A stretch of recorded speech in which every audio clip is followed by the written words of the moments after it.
Hey all, it's Matt, your average gamer. For this one, we've got something that's all focused on having a good time. This is my top 10 fun builds in Elden Ring on patch 1.10.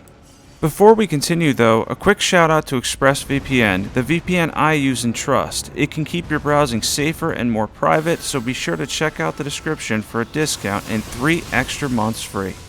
First build here is the King of Red Lightning build, which is fitting with my handle on YouTube. I always enjoyed all the Red Lightning spells in Elden Ring, and this universal setup will allow you to use all of those spells to great effect. This is a powerful option too, having Ancient Dragon Lightning Strike as the most powerful option and mixing in Fortissax's Lightning Spear and Lansseax's Glaive as well. You can do a lot of damage with these spells, and most bosses take solid lightning damage. And we're taking on the harder version of Astel here. You're going to see me use Ancient Dragon Lightning Strike for a lot of damage, and we'll mix in some of the other incantations as well. As I mentioned, we're going to come up with a universal setup where you can use all of them, and they're an absolute blast to use. And for this, we chose the Malformed Dragon set, one of my favorite armor sets in the game because I think it's really cool looking. It has the whole gold theme with it, and since Draconic Tree Sentinels use lightning, red lightning anyway, it's kind of fitting for this build as well.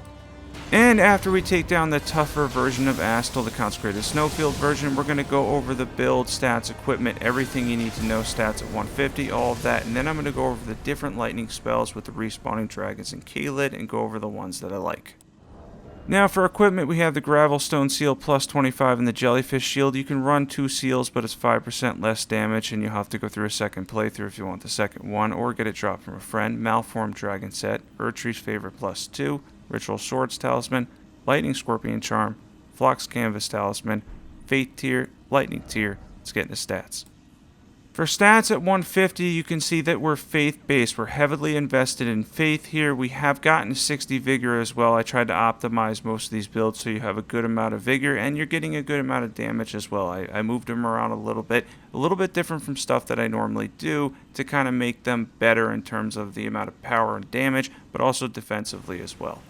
Now real quick, I'll show you the spot on the map, and this is in Caelid. These dragons respawn and they're essentially mini bosses. If you're looking to use these spells, because they do involve some RNG and they do have a learning curve that's a little bit steep, I recommend this spot in Caelid to try all of these out.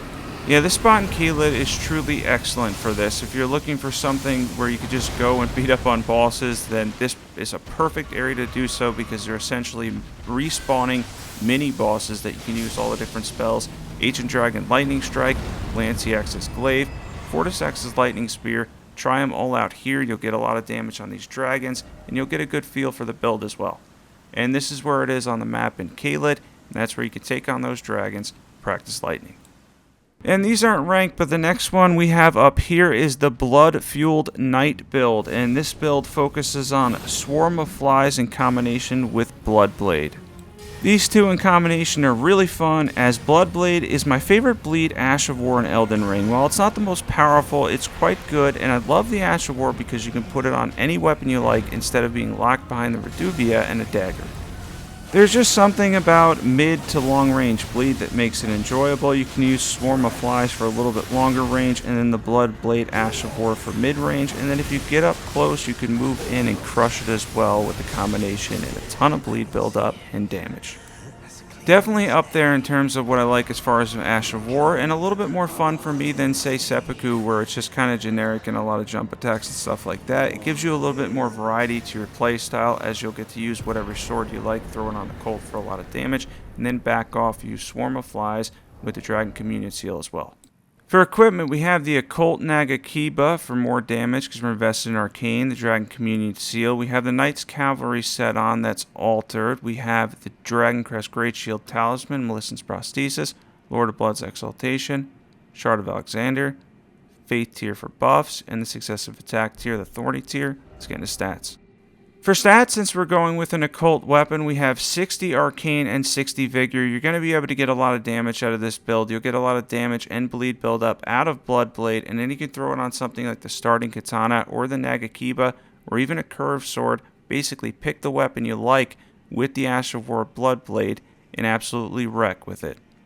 Yeah, really fun Ash of War, and throw in Swarm of Flies with that one for a lot of bleed buildup. And next up we have Raptor's Fury, which is a build that focuses on the Raptor's Talons, the Raptor's Black Feathers, and then Raptor of the Mist.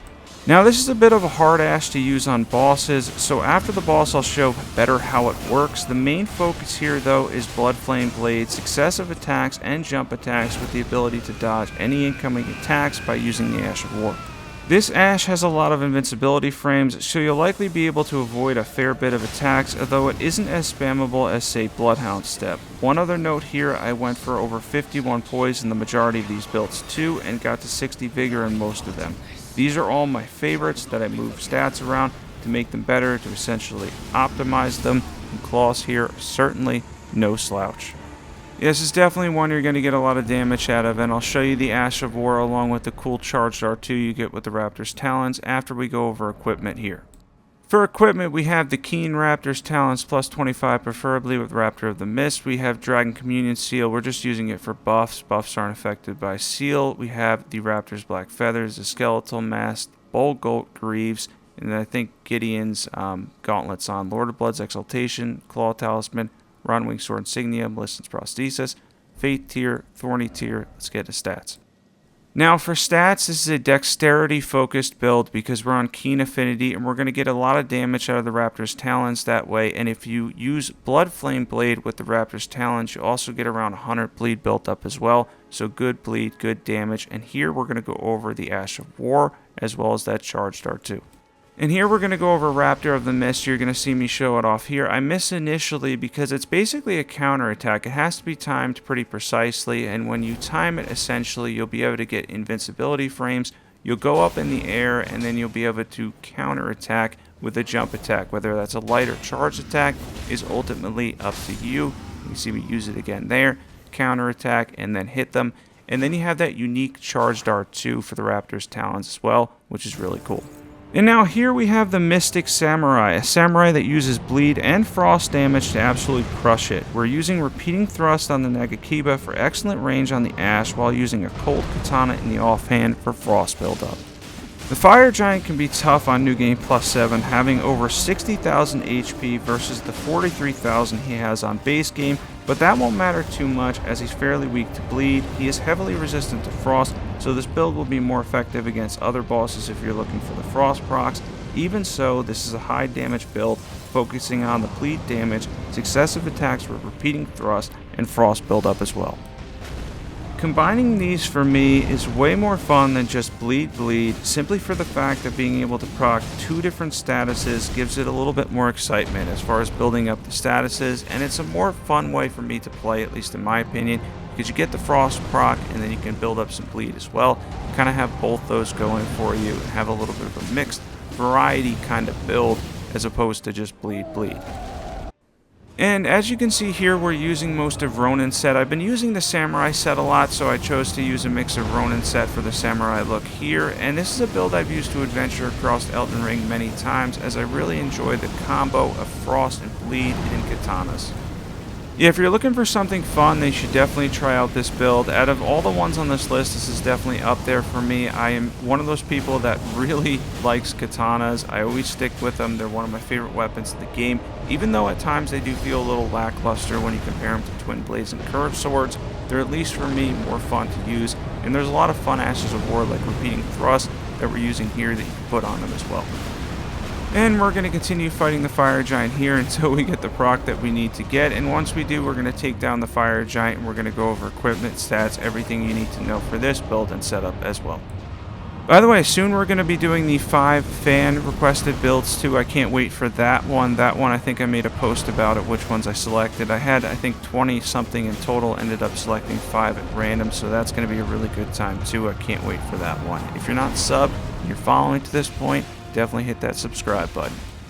You're not going to want to miss out on all the fun Elden Ring content we've been doing lately. The channel's really been going lately. It's been a lot of fun doing this kind of stuff and keeping at it and keeping the game interesting. I know it's been a long wait for DLC. We're all waiting, but that announcement is coming sometime soon. It has to. It's inevitable at this point. It's going to happen soon, and I think when it does, it's going to be excellent DLC. Let's get into equipment. For equipment, we have 2 Negakibas, one in blood with repeating thrust, the other one we have in cold, chilling mist. We have Ronin set on with the Bull Goats, Greaves, to hit 51 poise, Lord of Blood's Exaltation, Dragon Crest Great Shield Talisman, Ronwing Sword Insignia, Shard of Alexander, Faith Tier, Thorny tier. Let's get into stats. By the way, for buffs, we're not using Blood Flame Blade that was equipped from another build. We're using Golden Vow and Flame Grant Me Strength, Blessing Spoon if you want to add some HP, and then we've got to 50 Vigor in this build because we split between 45 Dexterity and Arcane, and then 15 Faith, 25 with the Faith tier so we can do our buffs. Next up is the Busted Anchor, a build focused on the Rusted Anchor's pure physical damage with Wild Strikes. This is a really powerful one as you can use a heavy weapon to build on successive attacks and beat up bosses with the Ash of War. This is a very fun one to pull off and extremely damaging when you do. You can stack a ton of pure physical damage using this build. You can add the Spear Talisman too, as you'll get some counterattack damage, but since I was putting the Godskin duo to sleep, in this case it wasn't needed here. You can also grab both the Rusted Anchor and Wild Strikes relatively early in Elden Ring, and not much is going to stop you with this powerful combination. This is a really extremely powerful combination even in the early game. Add Wild Strikes to the Rusted Anchor, put it in heavy affinity, which you can also do relatively early, and you'll be able to absolutely chew through bosses' HP. Now with the Godskin duo here, believe it or not, on New Game Plus 7 they combine for around 40,000 HP. They have around I think 30,000 on base game, so they do have a good amount of HP in terms of New Game Plus 7, and we're able to absolutely destroy them fairly quickly too, as you can see the successive attacks build up with Wild Strikes. And when they come back, you can go and fight them again, or you can use Sleeping Pots. Sleeping Pots are really the easiest way to take on the Godskin duo. It makes the fight so much easier just to use them, put them to sleep, and then stack as much damage as you possibly can. It actually makes them really easy to test weapons on too, because they're so easily put to sleep. With just one Sleeping Pot, you can put them to sleep and end them fairly quickly. And there we go with Wild Strikes again, and Rusted Anchor. Incredibly powerful combination. And for equipment, we're going to go over equipment now for this very powerful build. We have the Rusted Anchor plus 25 preferably. I have it at plus 25 for this one. Wild Strikes, Raging Wolf Helm. We have Hoslow's Armor and then the Scaled Greaves. Ritual Swords Talisman. Dragon Crest Great Shield Talisman. Rotten Wing Sword Insignia. Shard of Alexander. And then we have the Faith tier and the Thorny tier as well. Let's get into stats for this build. And for stats, this is a strength build, and since we're two-handing it, we're basically going to get to 90 strength with this setup. We have 60 vigor, we've got a good amount of endurance too, so we can hit 51 poise, and obviously continue the hits with Wild Strikes. Now, you're going to want a decent amount of mind too, if you basically want to spam Wild Strikes, so I put in a decent amount of 27 mind as well. Pretty solid build. And now here we have the Elden Ring Champion build, which is a build optimized for good damage using the Blasphemous Blade and the Darkmoon Greatsword. This one is a little hard at rune level 150, but I made it work. These combo together well, doing frost and fire damage while both having two of the best, if not the best, unique Ashes of War in Elden Ring. These are two incredibly fun and overpowered builds too, making them an excellent choice to build around. Here we took on Beast Clergyman and Malekith and didn't have too much trouble, ending up getting them on third try. The fight can be tough with Beast Clergyman's quick attack and delays, as well as Malekith's percentage damage too. But when you have the Darkmoon Greatsword, Blasphemous Blade for heals, and good jump attack damage, things get a lot easier. Combine these two together at later levels to absolutely destroy any bosses you come across, as you'll nearly be unstoppable at high levels using these two amazing weapons. And we're going to be going into phase 2 now, where we concentrate on jump attacks in combination with the Blasphemous Blade's Ash of War, which is incredibly powerful. And even at rune level 150, I came up with solid stats, setup, and build for you that can take advantage of using both these weapons in combination. Seriously, if you haven't tried this out because you think you can't do this at rune level 150, you absolutely can. These weapons are viable. You don't always need 80 in stats or even 60 in stats to make it work. You can take advantage of the fact that the weapons are incredibly powerful to begin with and have fantastic Ashes of War. Elden Ring is really amazing at this, but it's just one of those games where the build versatility at times feels almost endless, and you can kind of move your stats around. There's always a little bit of leeway in terms of stats, even at 150, even at 125 for certain builds. Now this one would be more difficult to do at 125, but there's a lot of builds in the game where you're just gonna, as long as you have the stats and you look at what scales with what, for instance, the Ash of War on the Blasphemous Blade is pure faith, and the Ash of War on the Darkmoon Greatsword is pure intelligence. So this is a faith and intelligence build with minimal strength investment, and you're still going to get a ton of damage out of everything because basically you know how the scaling works.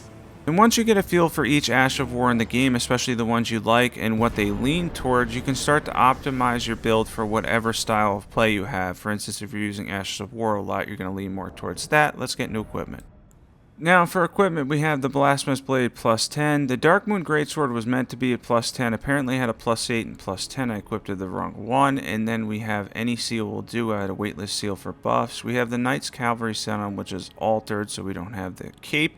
And then we have the better helm. I actually like the helm this way. Ritual Swords Talisman. Dragon Crest Great Shield Talisman.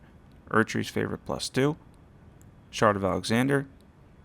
And then we have the Magic tier, the Fire tier, but you can also use the Intelligence and Faith tier to boost your levels further. Let's get into stats. And for stats, we went for a little less vigor on this one at 50, 23 mind. I think we had around 28 endurance because we're carrying a decent amount of weight, but more importantly, we have 40 intelligence and 40 faith, and we're still able to make the best out of it. We didn't invest too much in strength, and we're able to get a lot out of the Ashes of War by switching to the 2, and still get decent amount of damage from the weapons themselves and jump attacks. Next up is the Magic Man, a magic build that focuses on my favorite spells. Before we show the spells I like to use in combination though, I'd love to highlight Shard Spiral one more time. For those not using this spell, it's excellent against large targets. Now, it's not only good against large targets, but it actually pierces through them. Now, it can hit them sometimes for like 500 damage, but you can actually get 5, 6, 7,000 damage sometimes when it pierces through them with magic damage, and it's pretty awesome against large targets because of the piercing ability it has. So if you're having any trouble with Fortissax, Elden Beast, any of the big bosses that can be on the tougher side, and you're a mage, switch to Shard Spiral. It's one of my favorite spells to use in the game. You can get a lot of damage out of it, and it can really beat up the bigger bosses in the game because, again, it's going to pierce right through them and stack damage. And this dragon here in Caelid, which I use to test different things many different times, is no exception for that. He is a larger target, so he's going to take good damage from Shard Spiral. Now, it doesn't have a ridiculous amount of range. You can consider it relatively mid-range, but once you're near a boss, you can cast Terra Magica for extra damage. You can see there is a hit for 5,000. It can absolutely shred through the bigger bosses and take them down fairly quickly with Shard Spiral.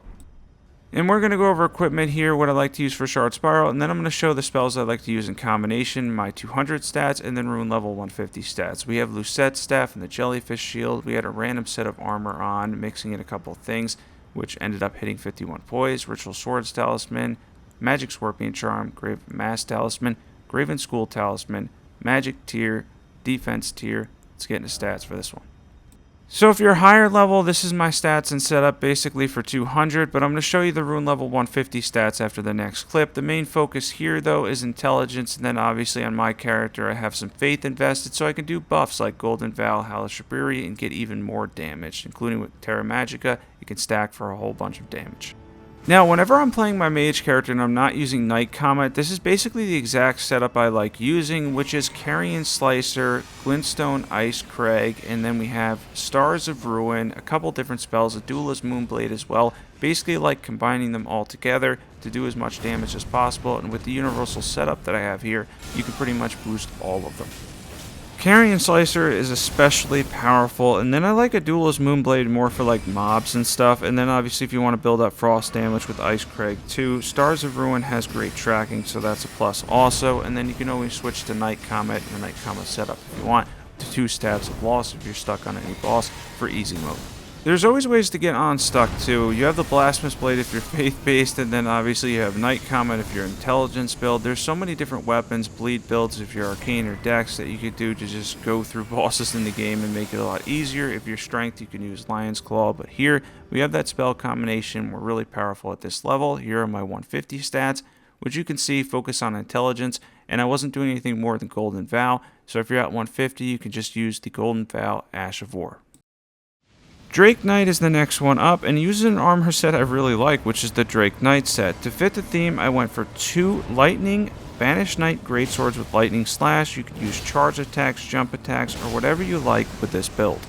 Much like Flaming Strike, you'll get an extra lightning coat, which I really like for added damage. This is a personal favorite Ash for that reason, and can be really fun to put on various different weapons. You can also go Sword and Shield if you want to, and continue on with the Drake Knight theme. This is an armor set, by the way, that I feel like is forgotten about often, as you can get it late game in Farum Azula near the rooftop site of Grace. It's looped around at the bottom of the elevator where the Warhawks are. After you go down the ladder, you'll make a left, turn around, and if you go down, you can find the Drake Knight set, which again, I feel like is an armor set that's forgotten about fairly often. By the way, I'm on Xbox, I'm editing on my PC, but I'm still using my Xbox characters. You can use Y and LB and then Y and RB back, and you can actually use the lightning slash buff on both of your weapons. That's how you get it on both of the weapons, and let's go into equipment for this build here. We have two Banished Knights Lightning Great Swords, and then we have them with Lightning Slash to get that extra buff, that extra coat for more lightning damage. We have the Drake Knight set on Claw Talisman, Dragon Crest Great Shield Talisman, Lightning Scorpion Charm, Ritual Swords Talisman. Then we have the Faith tier and the Lightning tier. Let's get into stats for this build.